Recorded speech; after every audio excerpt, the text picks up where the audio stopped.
तो जानते हैं उस बच्चे ने कहा था आप जब इधर से आ रहे थे तो दूरही से आपने सोचा था ना कि बच्चे के पास पहुंचूंगा तो सलाम करूंगा। तो जब दूरही से सोचे थे कि बच्चे के पास पहुंचूंगा तो सलाम करूंगा, तो यहाँ आकर के आप सलाम नहीं किए, रोका किसने? और यहाँ से आप कुछ दूर चले गए तो आपको बुलाने कौन गया कि चलिए उसे सलाम कर लीजिए बच्चे को। जो आपको बुला करके लाया सलाम करने के लिए वही अम्र है, और जो यहाँ पहुँच करके सलाम से रोक लिया उसी का नाम नफ्स है। तो मुसलमानों उस आदमी को ने जो जवाब दिया उस बच्चे ने हज़रत मालिक बिन दीनार को, तो क्या बताया सलाम से किसने रोका था उनको? सलाम से किसने रोका था? आप बोलते हैं बता दे सलाम से किसने रोका? उनके नफ्स ने ना। बच्चे ने यही कहा आप आए थे सोच रहे थे कि सलाम करूंगा, मगर करीब आके सलाम नहीं किए, किसने रोका? वो नफ्स है जिसने रोक दिया। तो सलाम करने से किसने रोका? नफ्स ने। मैं कहूँगा शुरू से मैं सुन रहा हूँ यहाँ तक कि एक बात यहाँ से ऐलान हुआ कि जो लोग खड़े हैं या तो वो बैठ जाए, अब नहीं अगर बैठ रहे हैं तो वो यहाँ से जा भी सकते हैं, वो यहाँ से जा सकते हैं। उस वक्त मैं कुछ लोगों को देख रहा था, कुछ लोग वहाँ से हट करके 4 कदम पीछे गए और वहाँ जाकर के खड़े हो गए। वो गए भी नहीं और बैठे भी नहीं। मुझको उसी वक्त ये बात याद आ रही थी, मालिक बिन दीनार को सलाम करने से उसके नफ्स ने रोका। ऐ नौजवानों को बार-बार कहा जा रहा है बैठने को, क्या चले जाने के लिए? आखिर इनको जाने से कौन रोक रहा है और इनको बैठने से कौन रोक रहा है? मुसलमानों वो इनका नफ्स है जो इनको बैठने नहीं दे रहा है, वो इनका नफ्स है जो इनको जाने नहीं दे रहा है। और ये मैं नहीं चाहता, इसीलिए बरेली के ताजराज ने कहा था ऐ नफ्स ये क्या जुल्म है, जब ये को ताजा जुल्म है ना कमाने जिस्म पर ये बोझ भारी ना हुआ। मुसलमानों सलाम का साथ दो, जब तक आप नफ्स के गुलाम न हो मुसलमानों यकीन समझो दुनिया में इमाम नहीं बन सकते। इसी तरह से जलील होते रहोगे, इसी तरह से रुस्वा होते रहोगे, इसी तरह से जेल और रुस्वाई की जिंदगी गुजारते रहोगे। शुरू में जो अशार मैंने पेश किया उसमें एक शेर मैंने पेश किया था जिसमें पासा शरीरत न खौफे खुदा, वो रहा क्या रहा और वो गया क्या गया। वो इंसान जिसको शरीयत का ख्याल न हो, वो इंसान जिसको शरीयत का ख्याल न हो, और ऐसा इंसान जिसके दिल में खुदा का खौफ न हो, वो जिंदा रहा और मर गया। इन दोनों के फर्क कितना है? तो शायर ने कहा जिंदा रहा तो दीवार में बनी बेजान तस्वीर की तरह रहा, दुनिया देख रही थी, और मर गया तो दुनिया से चला गया। अब वो बस यही समझो कि तस्वीर थी और उस तस्वीर को मिटा दिया गया, दूसरा पेंट चढ़ा दिया गया, अब वो तस्वीर नजर नहीं आ रही है। मुसलमानों सोचो आज इस कौम का हाल क्या है। जो कौम आज पूरी दुनिया में सलील और रुस्वा हो रही है, उस कौम के नौजवानों का हाल क्या है। जलसे में आज हमारे इस्लाम के दुश्मन यही चाहते हैं इस कौम के नौजवान उलमा से दूर हो जाए, दीन से दूर हो जाए, दीनी खानकाहों से दूर हो जाए, खानकाहों से दूर हो जाए, पीरों से दूर हो जाए, उलमा से दूर हो जाए। जिससे ये कौम इनसे दूर हो जाएगी उससे ये कौम अपने आप मफलूज हो जाएगी। यही इस्लाम के दुश्मनों की सोच है। और यहाँ तक तो पहुँचा दिया कि इतना दूर हुए कि ये सबकी मानेंगे मगर ये उलमा की नहीं मानेंगे। इस देश से जो कुछ इनको कहा जाएगा कि उनकी नहीं मानेंगे, और न मानने का नतीजा है मुसलमानों आज पूरी दुनिया में ये कौम इतना जलील है, इतनी जलील कोई कौम नहीं, कोई कौम। उसकी वजह यह है शुरू से मैं देख रहा हूं जिस कौम की बद से बदतर हालत हो उस कौम की तबाही और बर्बादी की एक वजह ये भी है कि ये कौम अपने इमामों अपने रहनुमाओं उलमा की बात को मानने को तैयार नहीं। हज़रात आपके सामने ही बच्चे बैठे हैं, एक वली का मकाम, एक आलिम का मकाम, ये सब हाफिज़े कुरान बन करके बैठे हैं कुरान को अपने सीने में। वो कुरान जिसका एजाज दुनिया देख रही है। 1400 साल से ज्यादा का जमाना हो गया, आज तक दुनिया उसका एक नुकता इधर से उधर ना कर सकती है। अभी चंद दिन पहले एक नकाब पोष था, दुनिया धोखा खा रही थी, उस नकाब में था और लोगों को धोखा दे रहा था। वो ओरिजिनल चेहरा उसका लोगों के सामने आ नहीं रहा था। उस नकाब को देख करके दुनिया उसको वसीम नाम से याद करती।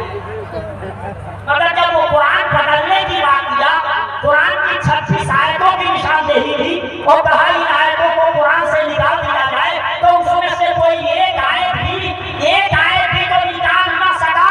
मगर मुसलमानों, दुनिया ने देखा जैसे ही कुरान से वो उलझा और कुरान को बदलने की कोशिश किया। कुरान का एजाज दुनिया देख रही है। उसने अपने आप को कहा मैं जितेंद्र ध्यानी बन गया। मैंने कहा ये जितेंद्र ध्यानी बना नहीं है, ये क्या ही पागल से जितेंद्र ध्यानी निकाल के अपना था। जब तक कुरान से नहीं उलझा था तब तक इसका ओरिजिनल चेहरा दुनिया के सामने नहीं आया था। ये कुरान से क्या उलझा, कुरान ने इसे बेनकाब करके खड़ा कर दिया। जो कुरान बदलने की कोशिश किया मुसलमानों, कुरान ने उसको बदल करके दिखला दिया, उसे बेनकाब करके दिखला दिया। उस कुरान को दुनिया क्या बदलेगी जिसकी हिफाजत की जिम्मेदारी परवरदिगारे आलम ने ले रखी है।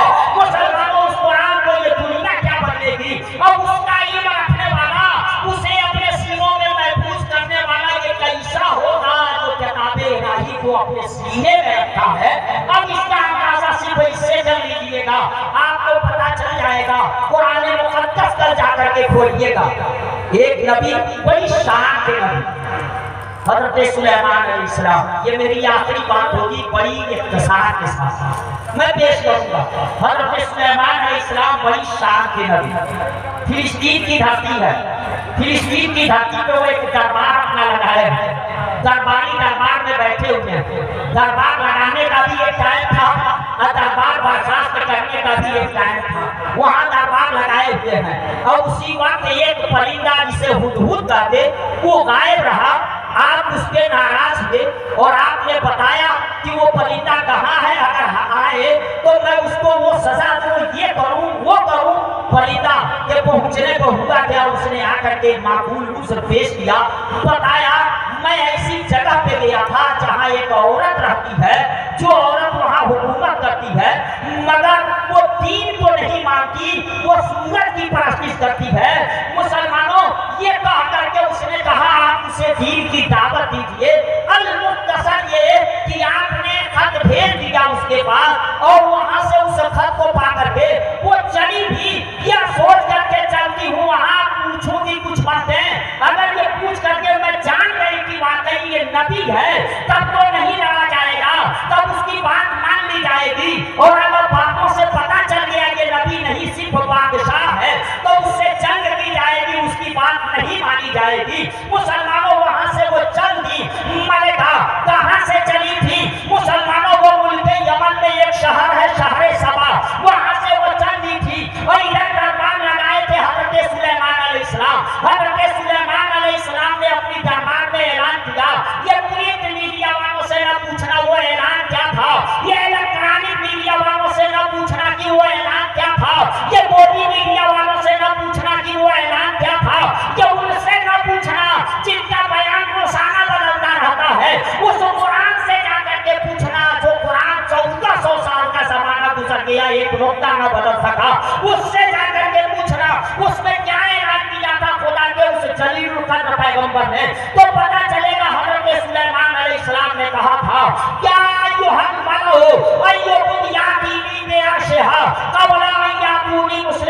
मुसलमानों यही तो कहा था, ऐलान किया था मेरे दरबारियों तुम्हें कौन है कि मलिका बिल्किस शहर सबा से, जो मुल्क यमन का एक शहर है, वहाँ से वो चल चुकी है मेरे पास हाजिर होने के लिए, वो वहाँ से चल चुकी है।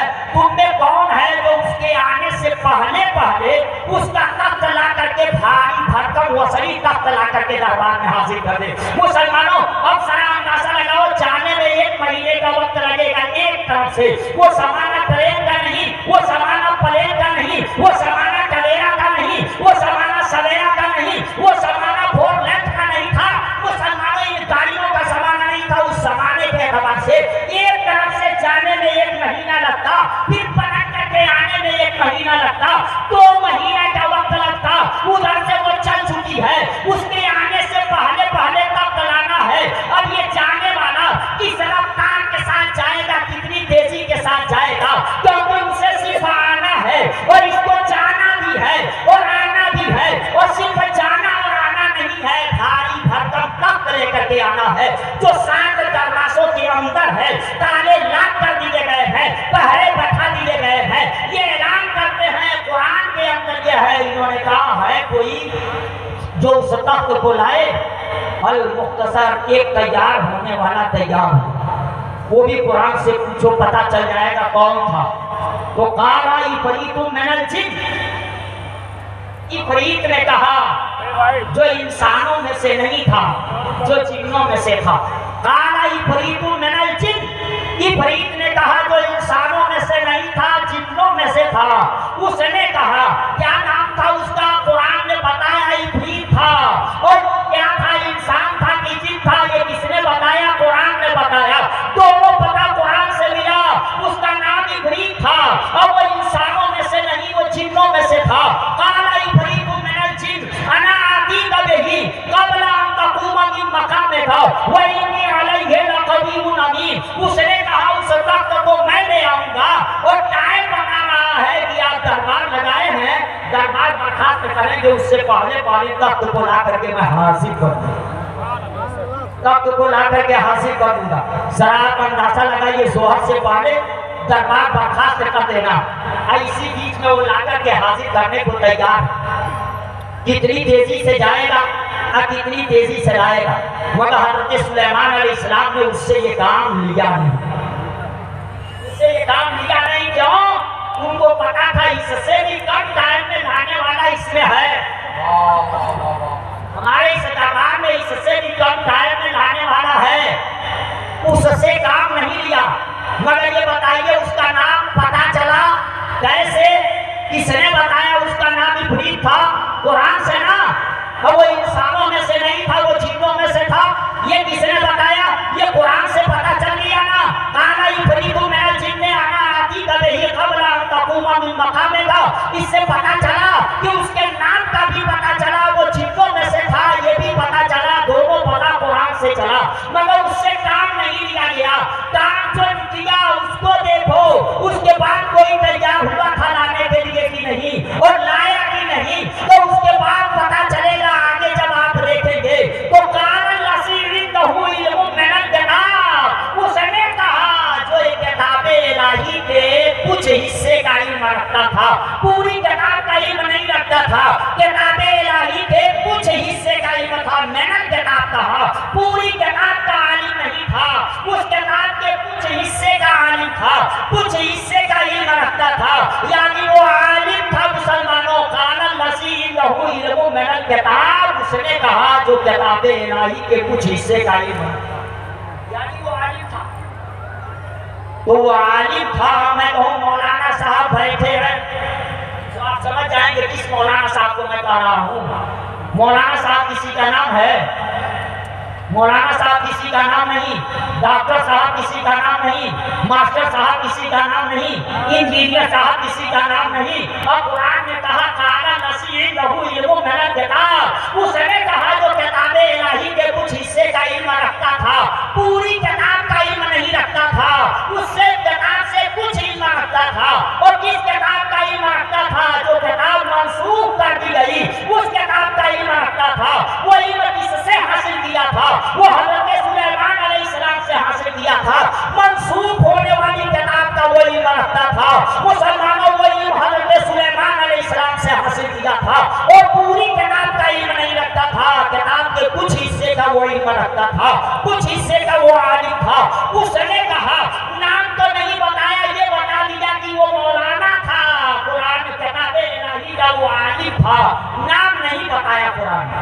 काला लसीरिंदहु इल्मुम मिनल किताब अना आतीका बिही, मैं लाऊंगा उस तख्त को जो मुल्क यमन के शहर सबा में है, जहां जाने में 1 महीना लगे, आने में 1 महीना लगे, उसको मैं लाऊंगा। और टाइम भी देखो, कुरान से पूछो क्या बताया, हना आती कबे ही कबल आइया कद्दा इलाइका ताफु पलक छपकते लाऊंगा। कहा पलक छपकते लाऊंगा। शराब अंदाजा लगा लो, सोच लो, पलक छपकते लाऊंगा। शराब सोचे और गौर करें, उस तख्त को लाने के लिए पलक छपकते लाने की बात हुई है, जहां जाने में 1 महीना लगे, आने में 1 महीना लगे। और इतना कहा कि उस तख्त को मैं लाऊंगा और पलक छपकते मैं लेकर के आऊंगा। इधर कहा उधर तख्त हासिल हो गया, न जाते किसी ने देखा, न आते किसी ने देखा।